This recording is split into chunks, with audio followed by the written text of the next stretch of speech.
my name is Rick, and in this video we'll go over our third blues practice from the Pentatonic scale guitar solo trainer. So let's go to page 9 in the book and also take out your fretboard chart and pattern 3 guide. Now our practice song will start on a C7 chord, so that means the root note is a C. That's right, because you can only have a letter and a sharp or a flat, never a number for a root note. So let's line up our pattern guide with C's showing through the red root note markers, and that gives us an area between the 5th and 8th fret to play a solo in the C minor pentatonic scale. Now you can play all 12 notes or just a few to make a good sounding solo, and in our case we're just going to use 5 notes in the white box. So let's find out where they're at. On string 1 there's a B flat and a C. On string 2 an F and a G. And on string 3 just an E flat.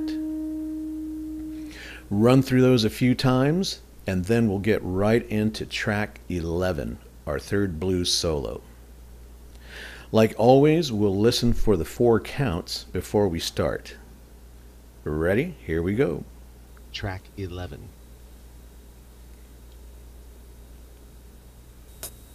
2, 3, 4. 1, 2, 3, 4. 1, 2, 3, 4. 1, 2, 3, 4. 1, 2, 3, 4. 1, 2, 3, 4. 1, 2, 3, 4. 1, 2, 3, 4.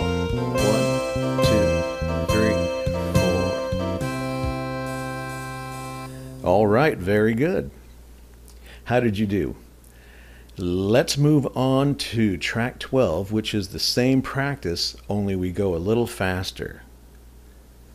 Ready for this? Here we go. Track 12.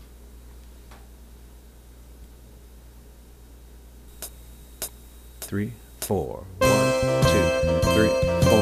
1, 2, 3, 4. 1, 2, 3, 4. 1, 2, 3, 4. 1, 2, 3, 4. 1, 2, 3, 4. 1, 2, 3, 4. 1, 2, 3, 4. All right, very good. Now the idea behind playing these short blues solos is to show you how the patterns work moving up the fretboard.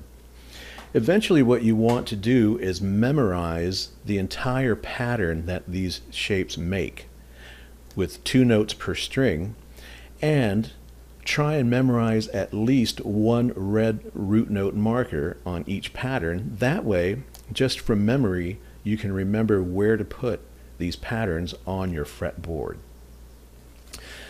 In our next video, we'll move up the fretboard a little more with pattern 4.